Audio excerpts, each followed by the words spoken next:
जम्मू कश्मीर चुनाव में अब कुछ एक दिन ही बचे हुए हैं। 18 सितंबर को जम्मू कश्मीर में पहले फेज का चुनाव होना है। ऐसे में कांग्रेस पार्टी ने पहले फेज के चुनाव के 2 दिन पहले ही अपनी चुनावी मैनिफेस्टो जारी की है। तो आइए आपको कांग्रेस के मैनिफेस्टो से जुड़ी 10 बड़ी बातें बताते हैं।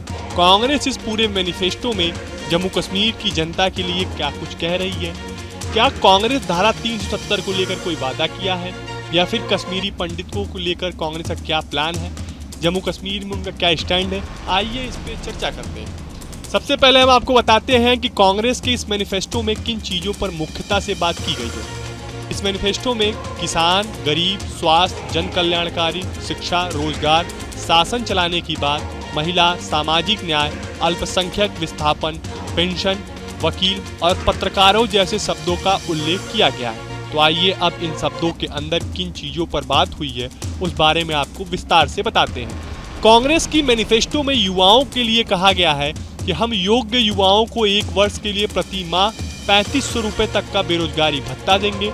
हम विभिन्न विभागों में खाली पड़े 1 लाख सरकारी पदों को भरेंगे और लंबित सरकारी रिक्त पदों को भरने के लिए पहले 30 दिन के भीतर एक नौकरी कैलेंडर जारी करेंगे।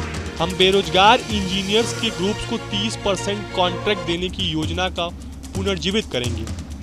महिलाओं के लिए कांग्रेस पार्टी ने महिला सम्मान योजना के तहत कहा कि हम आर्थिक रूप से कमजोर वर्गों के परिवारों को, महिला मुखियाओं को हर महीने 3000 रुपये ट्रांसफर करेंगे। सखी शक्ति के तहत हम प्रत्येक महिला स्वयं सहायता समूह को 5 लाख रुपए तक का ब्याज मुक्त ऋण देंगे। हम छात्राओं के लिए एक बेटी छात्रवृत्ति योजना प्रदान करेंगे। आंगनवाड़ी कार्यकर्ता, सहायिका, मध्याह्न भोजन कर्मियों और आशा कार्यकर्ताओं के मानदेय में राज्य का हिस्सा 2 गुना करेंगे और केंद्र सरकार पर भी अपना हिस्सा 2 गुना करने के लिए दबाव डालेंगे। शिक्षा को लेकर जम्मू कश्मीर में कांग्रेस पार्टी का स्टैंड है कि सभी छात्रों को गुणवत्तापूर्ण और सस्ती शिक्षा प्रदान करने के लिए ब्लॉक स्तर पर व्यापक सुविधाओं के साथ अत्याधुनिक मॉडल स्कूल बनाएंगे। साथ ही गुणवत्तापूर्ण शिक्षा तक सबकी समान पहुंच प्रदान करने के लिए प्रत्येक जिले में मॉडल बोर्ड स्कूल बनाएंगे।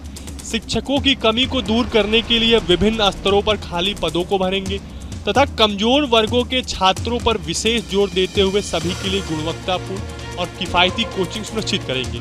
बात करें किसानों की तो कांग्रेस पार्टी ने किसानों को लेकर बड़ा ऐलान किया है। कांग्रेस कहती है कि भूमिहीन या किराए पर खेती करने वाले भूमि मालिक कृषक परिवारों को प्रति वर्ष अतिरिक्त 4000 रुपये की आय सहायता प्रदान करेंगे। राज्य की भूमि पर खेती करने वाले भूमिहीन किसानों को 99 साल के पट्टे की व्यवस्था करेंगे।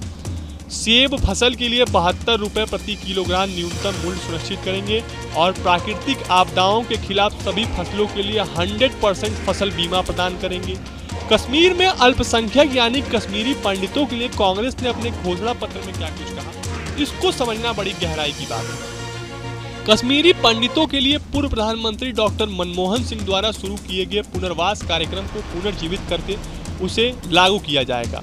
विस्थापित कश्मीरी पंडित समुदाय को सुरक्षित और सम्मानजनक वापसी और पुनर्वास के लिए अनुकूल माहौल बनाने के लिए ठोस कदम उठाए जाएंगे।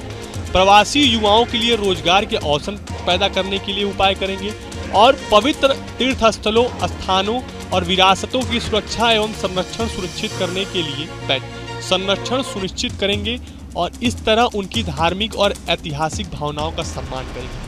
तो इस पूरे मैनिफेस्टो का एक बार देखने के बाद इस चीज़ पे एक चीज़ जो निकल कर सामने आती है वो चीज़ें हैं कि कांग्रेस पार्टी अपनी इस मैनिफेस्टो से जो जम्मू कश्मीर में एक सामाजिक ताना बाना है उसे बुनने में, उससे जोड़ने में, उस समीकरण को साधने में कुछ हद तक कामयाब नजर आ रही है। फिलहाल आपको हमारा ये वीडियो कैसा लगा हमें कमेंट बॉक्स में जरूर बताएं।